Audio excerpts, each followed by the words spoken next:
शाम को 4 बजे तक एक एक बच्चा उसकी मम्मी को लौटा के आई हूँ। किसी पे तब तक कोई मीडिया नहीं आया, 10 घंटे कोई नहीं आया, कोई पुलिस नहीं आई, कुछ नहीं आया।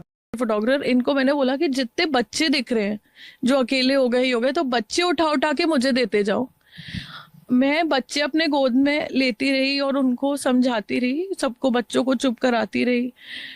संदीप सारी लेडीज जो थी, जो बेहोश हो रही थी, जिनका दम घुट रहा था, उनको ऊपर ला रहा था।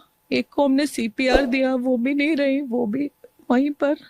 जो स्टोर के ओनर्स थे वो भी छोटे बच्चे हैं, किसी कॉलेज के 3-4 बच्चे, उन्होंने मिलके स्टार्टअप किया है। तो उनको मैंने बोला कि आप अंदर जाओ रूम के अंदर, क्योंकि वो थक गए थे, वो सुबह से मतलब अकेले थे तो उनपे कोई सिक्योरिटी बच्चों पे क्या होती। मैंने कहा आप लोग रूम में जाओ, वो भी प्यासे थे, पानी भी नहीं बचा था, हम लोग आ गए, हम कर लेंगे, आप बिल्कुल टेंशन। वो लोग को हमने स्टोर रूम में किया। और हल्दीराम के स्टोर के अंदर लाशें हैं, हम उठा उठा के, लोग तो उनके ऊपर से जा रहे थे, तो मुझे लगा कि जब रिश्तेदार अपने माँ बाप को ऐसे देखेंगे तो वो फिर उन बॉडीज को भी नहीं जलाने में उनका दिल टूटेगा। और बल्कि संदीप तो और कमजोर दिल का है, फिर भी हमने लाशें उठाई, अंदर स्टोर में डाली। उनके ओनर को तब तक पता नहीं था लाशें हैं, वरना फिर हमें ये भी डर था कि वो हमसे ही बाहर नहीं निकाल दें कि आप क्या कर रहे हो हमारे स्टोर में, मुझे ही वो मरने छोड़ देते। उनको समझा के उन्हें अंदर बंद किया। जितने बच्चे थे उन्हें अंदर लेते गए, जितने बुढ़े थे अंदर लेते गए। फिर दिक्कत ये हो रही थी कि वो स्टोरी तोड़ के अंदर आना चाह रहे थे सब लोग, क्योंकि स्टोर के अंदर खाना था, हल्दीराम्स का स्टोर था। मैं कैसे कैसे उन्हें चिप्स और बिस्किट बच्चों को, फिर भी दम घुट के लोग,